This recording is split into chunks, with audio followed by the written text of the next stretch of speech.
देखिए, इस वीडियो में हम बात करते हैं संयुक्त राष्ट्र के बारे में कि संयुक्त राष्ट्र का गठन किस तरीके से हुआ था, कब हुआ था, कितने देश हैं, और देखते हैं इसमें क्या क्या चीज़ें, किस तरीके से इसकी स्थापना हुई, क्या इसका इतिहास रहा, क्या इसके अंग हैं, कौन कौन सी इसकी समितियां हैं, कौन कौन से परिषद हैं, वो देखते हैं। ठीक है, तो संयुक्त राष्ट्र संघ की जो स्थापना है, पहली बात तो ये संयुक्त राष्ट्र संघ है, ये अंतर्राष्ट्रीय संगठन है, मतलब इंटरनेशनल लेवल का संगठन है ये। इसको हम बोलते हैं यूनाइटेड नेशन, यूएन। 1945 में स्थापित किया गया था इसको। वर्तमान में इसमें 193 देश शामिल हैं। इसका जो मिशन है और कार्य है, इसके चार्टर में निहित उद्देश्य और सिद्धांतों पर निर्देशित होता है कि इसके चार्टर में जो भी उद्देश्य लिखे गए हैं, जो भी सिद्धांत लिखे गए हैं, उनके हिसाब से ये अपना कार्य करता है।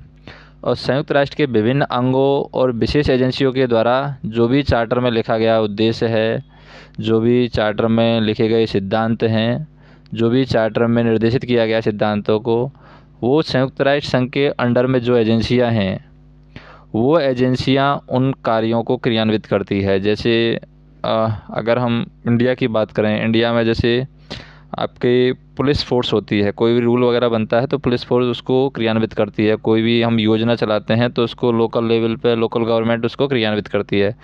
उसी तरीके से ये जो चार्टर में लिखे हुए चीज़ें हैं, उनको उनकी जो एजेंसियां हैं वो उनको कार्यान्वित करती है। संयुक्त राष्ट्र के कार्यों में अंतर्राष्ट्रीय शांति और सुरक्षा बनाए रखना, मानव अधिकारों की रक्षा करना, मानवीय सहायता पहुंचाना, सतत विकास को बढ़ावा देना और अंतर्राष्ट्रीय कानून का भली भांति कार्यान्वयन करना शामिल है। ये मोटे मोटे कार्य हैं जो कि संयुक्त राष्ट्र संघ करता है। संयुक्त राष्ट्र संघ की स्थापना किस तरीके से हुई, क्या इसका इतिहास रहा है, उसके बारे में बात करें तो बात है सन 1899 की। इसमें विवादों और संकट की स्थितियों को शांति से निपटाने, युद्ध को रोकने और युद्ध के नियमों को संहिताबद्ध करने हेतु हेग एक जगह है, हेग में अंतर्राष्ट्रीय शांति सम्मेलन आयोजित किया गया था। इस सम्मेलन में अंतर्राष्ट्रीय विवादों के शांतिपूर्ण निपटान के लिए कन्वेंशन को अपनाया गया और वर्ष 1902 में स्थायी मध्यस्थता न्यायालय की स्थापना की गई थी। तो एक न्यायालय स्थापित किया गया था 1902 में, जिसको हम बोलते हैं स्थायी मध्यस्थता न्यायालय। इसकी स्थापना की गई थी, जिसने वर्ष 1902 में कार्य करना प्रारंभ कर दिया और यह संयुक्त राष्ट्र के अंतर्राष्ट्रीय न्यायालयों की पूर्ववर्ती संस्था थी। संयुक्त राष्ट्र की पूर्ववर्ती संस्था लीग ऑफ नेशंस थी और यह एक ऐसा संगठन है जिस पर प्रथम विश्व युद्ध की परिस्थिति में पहली बार विचार किया गया था और वर्ष 1919 में वर्साई की संधि के तहत अंतर्राष्ट्रीय सहयोग को बढ़ावा देने और शांति और सुरक्षा प्राप्त करने के लिए इसको स्थापित किया गया था। फिर आता है आईएलओ की स्थापना होती है, अंतर्राष्ट्रीय श्रम संगठन जिसको बोलते हैं। आईएलओ की स्थापना भी सन 1919 में वर्साई की संधि, जिसे ट्रीटी ऑफ वर्साई के तहत राष्ट्र संघ की एक संबंध एजेंसी के रूप में की गई थी। संयुक्त राष्ट्र संघ क्या है? संयुक्त राष्ट्र नाम संयुक्त राज्य अमेरिका के राष्ट्रपति फ्रैंकलिन डी रूजवेल्ट के द्वारा दिया गया था। ये जो नाम है संयुक्त राष्ट्र, किसने दिया था? ये अमेरिका के राष्ट्रपति थे फ्रैंकलिन डी रूजवेल्ट, इसके द्वारा इसको नाम दिया गया था। वर्ष 1942 में संयुक्त राष्ट्र घोषणा पत्र है, 26 देशों ने इस पर साइन किए थे, जिसमें उन्होंने अपनी अपनी सरकारों के द्वारा जो एक्सिस पावर्स, जिसे हम बोलते हैं रोम, बर्लिन, टोक्यो एक्सिस के खिलाफ एक संघर्ष जारी रखने का वचन दिया था और उन्हें शांति स्थापित करने के लिए बाध्य किया गया था। उसके बाद में यहाँ पर अंतर्राष्ट्रीय संगठन पर संयुक्त राष्ट्र सम्मेलन जो हुआ है,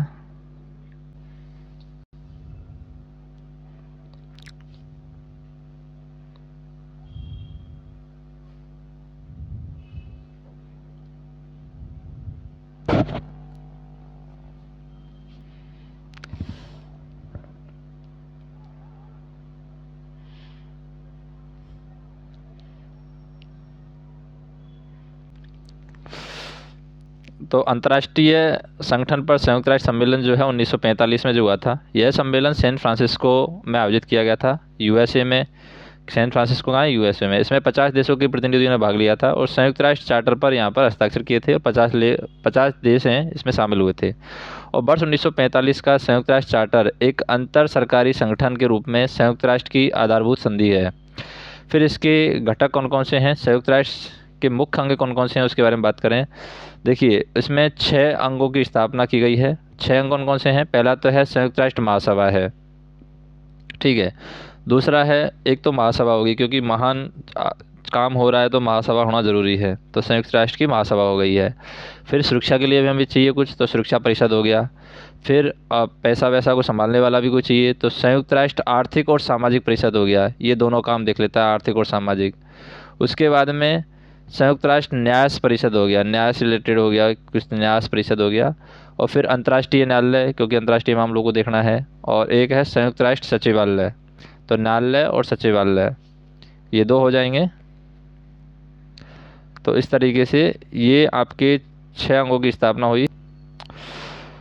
तो यहाँ पर क्या है, ये संयुक्त राष्ट्र न्यास परिषद है, ये इसमें अवेलेबल तो है, लेकिन अभी ये वर्किंग में नहीं है, मतलब काम नहीं कर रहा। हो सकता है बाद में एक्टिव हो जाए, लेकिन ये 6 अंग आपको दिख रहे हैं, 6 में शामिल है ये।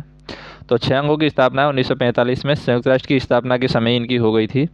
और ये अपना अपना काम है वो अपने हिसाब से देखते रहते हैं। अब देखते हैं संयुक्त राष्ट्र महासभा है वो क्या काम करती है। तो संयुक्त राष्ट्र महासभा है, ये संयुक्त राष्ट्र का महत्वपूर्ण अंग माना गया है। और यह विचार विमर्श, नीति निर्धारण जैसे कार्यों के लिए उत्तरदायी है। मतलब कोई भी पॉलिसी वगैरह बनानी है, कोई विचार विमर्श करना है, कोई नीति निर्धारण करना है, तो इन सब कामों के लिए जो उत्तरदायी अंग है वो है संयुक्त राष्ट्र महासभा। महासभा में संयुक्त राष्ट्र के सभी 193 सदस्य राष्ट्रों का प्रतिनिधित्व है, जो इसे सार्वभौमिक प्रतिनिधित्व वाला एकमात्र संयुक्त राष्ट्र निकाय बनाता है। प्रतिवर्ष सितंबर में संयुक्त राष्ट्र के सभी सदस्यों को वार्षिक महासभा का आयोजन न्यूयॉर्क के जनरल असेंबली में किया जाता है और इसमें सामान्य बहस होती है और कई राष्ट्र प्रमुखता से इसमें भाग लेते हैं। महासभा में महत्वपूर्ण प्रश्नों पर निर्णय लेने की, जैसे कि शांति और सुरक्षा, नए सदस्यों के प्रवेश और बजटीय मामलों के लिए 2/3 बहुमत की यहाँ पर आवश्यकता होती है। और जो भी इम्पोर्टेंट प्रश्न होंगे उसमें आपको 2/3 बहुमत की यहाँ पर ज़रूरत पड़ेगी, लेकिन बाकी जो प्रश्न होंगे उन पर निर्णय है वो साधारण बहुमत से लिया जाएगा। महासभा के अध्यक्ष को प्रत्येक वर्ष महासभा द्वारा 1 वर्ष के कार्यकाल के लिए चुना जाता है। यानी यहाँ पर जो महासभा के अध्यक्ष का कार्यकाल रहता है वो 1 ही वर्ष रहता है। और 6 मुख्य समितियाँ हैं। 6 मुख्य समितियों की अगर बात करें, कौन कौन सी मुख्य समितियाँ हैं महासभा के लिए, मसौदा प्रस्ताव इनकी 6 मुख्य समितियों के द्वारा तैयार किया जाता है। क्योंकि महासभा बड़ी है तो उसके लिए 6 समितियाँ यहाँ पर बनाई गई हैं कामकाज के लिए। पहली जो समिति है वो काम करती है निरस्त्रीकरण और अंतर्राष्ट्रीय सुरक्षा को वो देखती है। मतलब शस्त्र वस्त्र से रिलेटेड, डिफेंस से रिलेटेड जो चीज़ें हैं, अंतर्राष्ट्रीय सुरक्षा से रिलेटेड जो चीज़ें हैं वो पहली समिति देखती है, जिसका नाम है निरस्त्रीकरण एवं अंतर्राष्ट्रीय सुरक्षा। दूसरी समिति है वो आर्थिक मामलों को देखती है, आर्थिक एवं वित्तीय मामला जो होगा वो दूसरी समिति देखेगी। तीसरी समिति है वो सामाजिक, मानवीय और सांस्कृतिक चीज़ों को देखती है। चौथी समिति है वो विशेष राजनीतिक और औपनिवेशीकरण को यहाँ पर देखती है। तो तीसरी समिति है आपकी सामाजिक, मानवीय और सांस्कृतिक जो चीज़ें हैं उनको देखती है। और चौथी समिति है विशेष जो भी राजनीतिक चीज़ें होती हैं या व्यापार से रिलेटेड, जो औपनिवेशीकरण से रिलेटेड जो चीज़ें होती हैं वो चौथी समिति देती है। पांचवी समिति आपका प्रशासनिक और बजटीय चीज़ है वो देखती है। और छठी समिति है वो कानून से रिलेटेड चीज़ें देखती है। तो मुख्य समिति में प्रत्येक सदस्य राष्ट्र का प्रतिनिधित्व केवल एक व्यक्ति के द्वारा ही किया जाता है। और अन्य समितियां ऐसे भी स्थापित की जा सकती हैं जिसमें सभी सदस्य राष्ट्रों को प्रतिनिधित्व का अधिकार है। संयुक्त राष्ट्र इन समितियों के सलाहकारों, तकनीकी सलाहकारों, विशेषज्ञों और समान दर्जे वाले व्यक्तियों को भी नियुक्त कर सकते हैं। अभी दूसरी जो आ जाती है आपकी सुरक्षा परिषद आ जाती है, जिसके हम सिक्योरिटी काउंसिल भी कहते हैं इंग्लिश में। सुरक्षा परिषद क्या काम करती है? संयुक्त राष्ट्र चार्टर के तहत अंतर्राष्ट्रीय शांति और सुरक्षा इसकी प्राथमिक जिम्मेदारी है। जो भी अंतर्राष्ट्रीय लेवल पर शांति सुरक्षा बनाए रखना, इस जो आपकी सुरक्षा परिषद है इसका ये जिम्मेदारी है। ठीक है। सुरक्षा परिषद 15 सदस्य राज्यों से मिलकर बनी है। 15 सदस्य राज्य हैं इसमें सुरक्षा परिषद में, जिसमें 5 स्थायी सदस्य सुरक्षा परिषद में चीन, फ्रांस, रूस, यूनाइटेड किंगडम और संयुक्त राज्य अमेरिका। और 10 जो हैं वो गैर स्थायी सदस्य महासभा द्वारा 2 वर्ष के लिए क्षेत्रीय आधार पर चुने जाते हैं। हाल ही में संयुक्त राष्ट्र परिषद यूएनएससी में 5 नए अस्थायी सदस्य जैसे अल्बानिया, ब्राज़ील, मेवान, घाना और संयुक्त अरब अमीरात का चयन यहाँ पर किया गया है। एस्टोनिया, नाइजर, सेंट विंसेंट और ग्रेनेडाइंस और ट्यूनेशिया वह वियतनाम ने हाल ही में अपना कार्यकाल है वो पूरा कर लिया है। अल्बानिया पहली बार सुरक्षा परिषद में यहाँ पर शामिल हो रहा है, जबकि ब्राज़ील जो है वो 11वीं बार सुरक्षा परिषद में अस्थायी सदस्य के तौर पर शामिल हो रहा है। और गैबान और घाना है पहले 3 बार परिषद में शामिल हो चुके हैं। संयुक्त अरब अमीरात है वो 1 बार परिषद में शामिल हो चुका है। भारत पिछले वर्ष 2021 में 8वीं बार एक अस्थायी सदस्य के रूप में संयुक्त राष्ट्र सुरक्षा परिषद में प्रवेश किया था और 2 वर्ष यानी कि 2021-22 तक ये परिषद में रहेगा। तो इसका मतलब ये है कि ये जो डेटा है ये पुराना है, क्योंकि हो सकता है 22, 23, 24 का डेटा यहाँ पर नहीं है। फिर उसके बाद में देखें वीटो पावर की। सुरक्षा परिषद के किसी भी प्रस्ताव को वीटो यानी अस्वीकार करने के लिए स्थायी सदस्यों की शक्ति को संदर्भित करती है। मतलब ये जो 5 देश हैं इनको वीटो पावर दी गई है स्थायी सदस्यों को, चीन, फ्रांस, रूस, यूनाइटेड किंगडम और संयुक्त राज्य अमेरिका। तो इनमें से कोई भी किसी जजमेंट पर अगर अपना निर्णय को अस्वीकार कर देता है तो उसको यहाँ पर वीटो पावर बोला जाता है और उसको लागू नहीं किया जाता है। अभी जैसे हम बात करें 5 स्थायी सदस्यों के पास बिना शर्त के वीटो पावर का होना संयुक्त राष्ट्र के सबसे अलोकतांत्रिक, इसको एक मिनट देखना पड़ेगा ये क्या है, संयुक्त राष्ट्र के सबसे लोकतांत्रिक लक्षण के रूप में माना जाता है, क्योंकि वीटो पावर उनको दे दिया है। तो इसमें जैसे लोकतांत्रिक का मामला गया, लोकतांत्रिक उसको कहते हैं जहाँ पर बहुमत की सरकार होती है। जैसे 5 है तो 5 में से अगर 3 किसी पक्ष में हैं तो वहाँ पर वो नियम लागू हो जाना चाहिए, लेकिन यहाँ पर 5 में से एक ने भी मना कर दिया तो वो कैंसिल हो जाता है, वो रूल जो है वो कैंसिल हो जाता है, वो जजमेंट है वो कैंसिल हो जाता है। तो ये एक तरीके से अलोकतांत्रिक चीज़ को दिखा रहा है यहाँ पर, क्योंकि लोकतंत्र की परिभाषा है यहाँ पर फिट नहीं हो रही है, बहुमत की सरकार यहाँ पर चल नहीं रही है। इसलिए हो सकता है इसको संयुक्त राष्ट्र के सबसे अलोकतांत्रिक लक्षण के रूप में इसको माना जाता है।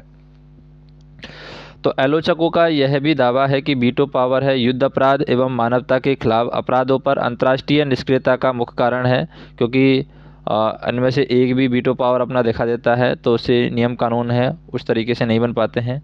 हालांकि कि संयुक्त राज्य अमेरिका ने वर्ष 1945 में जब तक उसे वीटो नहीं दिया गया संयुक्त राष्ट्र में शामिल होने से इनकार कर दिया था, क्योंकि जो अमेरिका है बिना वीटो के इसमें शामिल भी नहीं हो रहा था। और राष्ट्र संघ ने संयुक्त राज्य अमेरिका की अनुपस्थिति में इसके अप्रभावी होने में योगदान दिया। वीटो पावर के समर्थक इसे अंतर्राष्ट्रीय स्थिरता के प्रवर्तन, सैन्य हस्तक्षेप के खिलाफ एक जांच और अमेरिकी प्रभुत्व के खिलाफ एक महत्वपूर्ण सुरक्षा कवच के रूप में मानते हैं। आर्थिक और सामाजिक परिषद की बात करें, जैसे यह समन्वय, नीति समीक्षा, नीतिगत संवाद, आर्थिक, सामाजिक, पर्यावरणीय मुद्दों पर सिफारिशों के साथ साथ अंतर्राष्ट्रीय स्तर पर लक्ष्यों के कार्यान्वयन हेतु प्रमुख निकाय है। आर्थिक एवं सामाजिक जो परिषद है इसमें महासभा के द्वारा 3 वर्ष की अवधि के लिए निर्वाचित 54 सदस्य होते हैं, जिनको 3 वर्ष के लिए चुना जाता है। यह सतत विकास पर बहस और अभिनव सोच के लिए संयुक्त राष्ट्र का केंद्रीय मंच है। प्रतिवर्ष ECOSOC सतत विकास के लिए वैश्विक महत्व की वार्षिक थीम के इर्द गिर्द अपनी कार्य संरचना बनाता है और यह ECOSOC के साझेदार एवं संपूर्ण संयुक्त राष्ट्र विकास प्रणाली पर ध्यान केंद्रित करता है।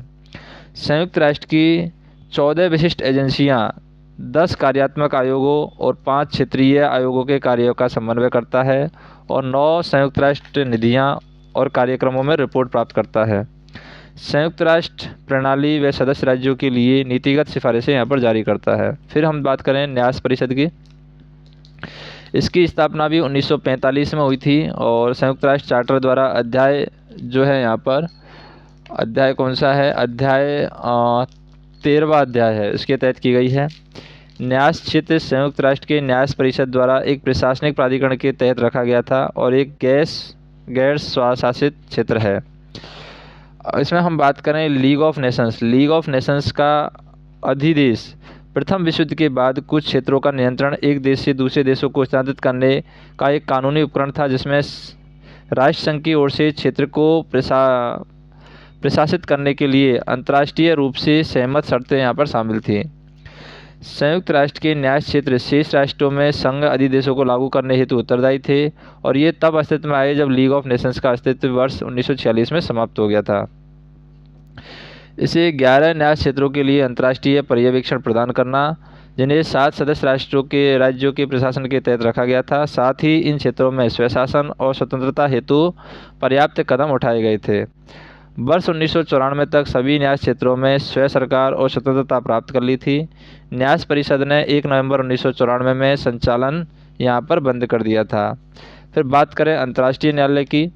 अंतर्राष्ट्रीय न्यायालय में क्या होता है, आपके अंतर्राष्ट्रीय न्यायालय इंटरनेशनल कोर्ट ऑफ जस्टिस, जिसे ICI भी कहते हैं, यहाँ पर संयुक्त राष्ट्र का प्रमुख न्यायिक अंग है और यह जून 1945 में संयुक्त राष्ट्र के चार्टर द्वारा स्थापित किया गया था और अप्रैल 1945 में इसमें कार्य करना शुरू कर दिया था।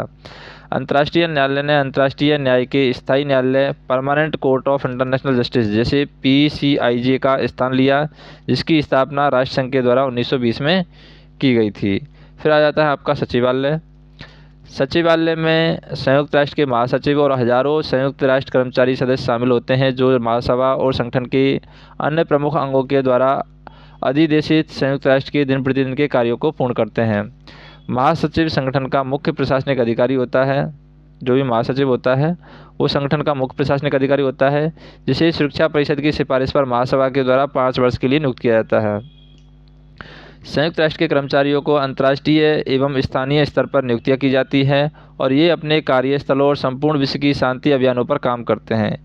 UNGA ने एंटोनियो गुटेरेस को 1 जनवरी 2022 से शुरू होने वाले और 31 दिसंबर 2026 को समाप्त होने वाले दूसरे कार्यकाल के लिए 9वें संयुक्त राष्ट्र महासचिव UNSG के रूप में यहाँ पर नियुक्ति की है। तो हम बात करते हैं UNGA ने एंटोनियो गुटेरेस हैं यहाँ पर, जिनको यहाँ पर शामिल किया गया और 31 दिसंबर 2026 तक ये रहेंगे यहाँ पर महासचिव रहेंगे। संयुक्त राष्ट्र के स्टाफ सदस्यों की भर्ती अंतर्राष्ट्रीय और स्थानीय स्तर पर की जाती है और वे दुनिया भर में ड्यूटी स्टेशनों और शांति मिशनों में काम करते हैं।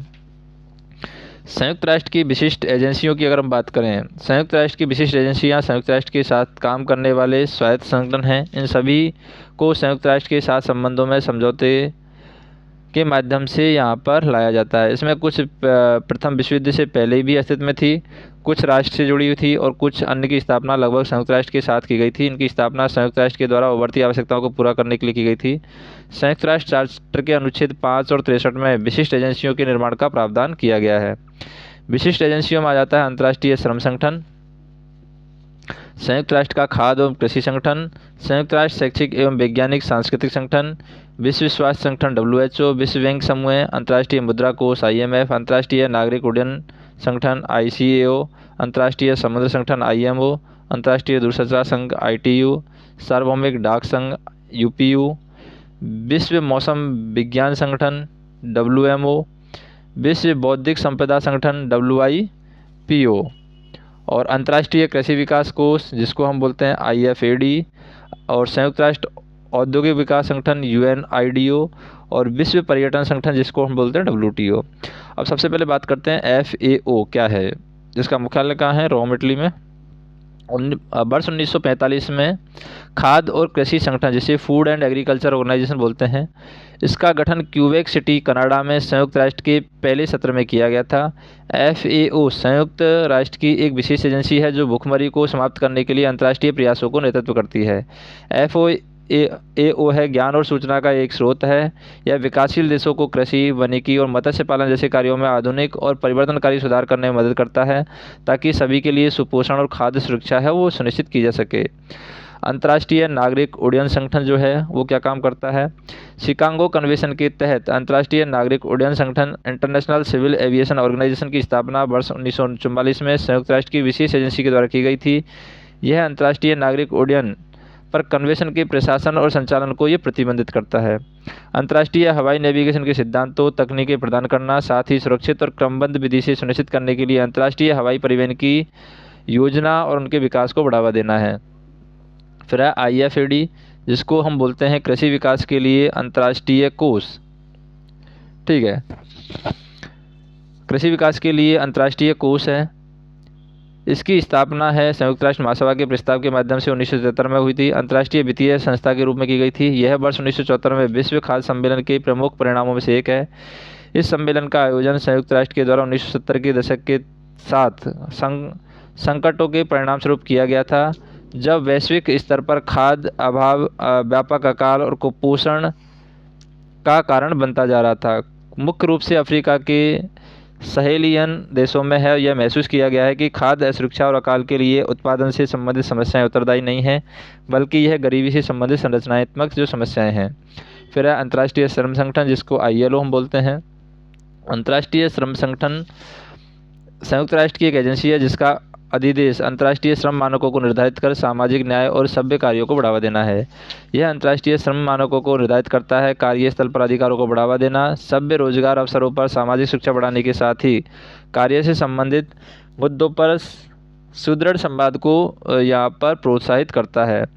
यह संयुक्त राष्ट्र की एकमात्र त्रिपक्षीय संस्था है जिसकी स्थापना वर्ष 1919 में वर्साई की संधि के द्वारा राष्ट्र संघ की एक संबंध एजेंसी के रूप में की गई थी।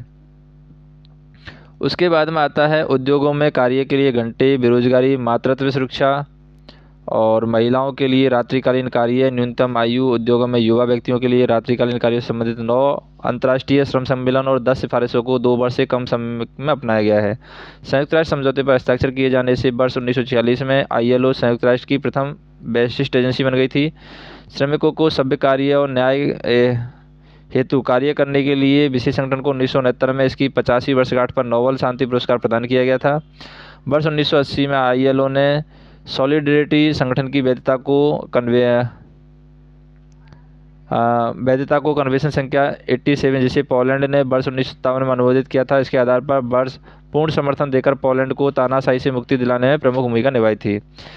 यह इस बात पर बल देता है कि कार्य को भविष्य पूर्व निर्धारित नहीं है, सभी के लिए सभ्य कार्य संभव हैं, लेकिन समाज को इसके लिए कार्य करना होगा। ILO ने वर्ष 2019 में अपनी स्थापना को शताब्दी के अवसर पर इसकी पहल के हिस्से के रूप में भविष्य के कार्य पर वैश्विक आयोग की स्थापना भी की है। इसका काम भविष्य के कार्यों की गहराई से जांच करना ताकि 21वीं सदी में सामाजिक न्याय को वितरण के लिए विश्लेषणात्मक आधार प्रदान किया जा सके। फिर अंतर्राष्ट्रीय मुद्रा कोष, जिसे IMF हम कहते हैं। द्वितीय विश्व युद्ध की समाप्ति के पश्चात Bretton Woods, new empire, new संयुक्त राज्य अमेरिका ने संयुक्त राष्ट्र मौद्रिक एवं वित्तीय सम्मेलन 1944, जिसे ब्रिटेन वुड्स सम्मेलन भी कहा जाता है, अंतर्राष्ट्रीय मौद्रिक एवं वित्तीय व्यवस्था को विनियमित करने के लिए आयोजित किया था। इसके परिणाम स्वरूप वर्ष 1945 में अंतर्राष्ट्रीय मुद्रा कोष की यहाँ पर नींव रखी गई। विश्व बैंक की बात करें, संयुक्त राष्ट्र मौद्रिक एवं वित्तीय सम्मेलन 1944, जिसे ब्रिटेन वुड्स सम्मेलन भी कहा जाता है, द्वितीय विश्व युद्ध की समाप्ति के पश्चात अंतर्राष्ट्रीय मौद्रिक एवं वित्तीय व्यवस्था को विनियमित करने के लिए आयोजित किया गया था। इसके परिणाम स्वरूप वर्ष 1945 में अंतर्राष्ट्रीय पुनर्निर्माण और विकास बैंक की यहाँ पर नींव रखी थी, जिसे IBRD कहते हैं, international bank for reconstruction and development. इसकी नींव रखी गई थी। IBRD विश्व बैंक की संस्थापक संस्था है। अंतर्राष्ट्रीय समुद्री संगठन है, जिसे IMO हम बोलते हैं। अंतर्राष्ट्रीय समुद्री संगठन संयुक्त राष्ट्र की विशेष एजेंसी है। यह एक अंतर्राष्ट्रीय मानक निर्धारण प्राधिकरण है और यह मुख्य रूप से अंतर्राष्ट्रीय शिपिंग की सुरक्षा करने और जहाज़ों के द्वारा होने वाले प्रदूषण को रोकने के लिए ये उत्तरदायी है। फिर ITU है, अंतर्राष्ट्रीय दूरसंचार संगठन। इंटरनेशनल टेलीकम्युनिकेशन यूनियन संयुक्त राष्ट्र की एक विशेष एजेंसी है जो सूचना और संचार तकनीकों, इंफॉर्मेशन कम्युनिकेशन टेक्नोलॉजी से संबंधित मुद्दों के लिए ये जिम्मेदार है और यह संयुक्त राष्ट्र की सभी विशिष्ट एजेंसियों में सबसे पुरानी एजेंसी है। उसके बाद में आ जाती है आपकी इसकी स्थापना है और 1865 में की गई थी और यह जिनेवा स्विट्ज़रलैंड में स्थित है और सरकारों, सदस्य राष्ट्रों और निजी क्षेत्र सदस्य सहयोग और शैक्षणिक समुदाय के मध्य अंतर्राष्ट्रीय सहयोग के सिद्धांत पर कार्य करती है। ITU प्रमुख वैश्विक मंच है। इसके माध्यम से विभिन्न पक्ष ICT उद्योग के भविष्य को प्रभावित करने वाले मुद्दों की एक विस्तृत श्रृंखला पर आम सहमति के साथ काम करते हैं। यह वैश्विक रेडियो स्पेक्ट्रम, उपग्रह कक्षाएँ आवंटित करना, तकनीकी मानक विकसित करना, निर्बाध रूप से नेटवर्क और प्रौद्योगिकी को परस्पर संबद्धता सुनिश्चित करना, संपूर्ण विश्व में वंचित समुदायों की ICT तक पहुँच में सुधार करने का प्रयास किया जाता है।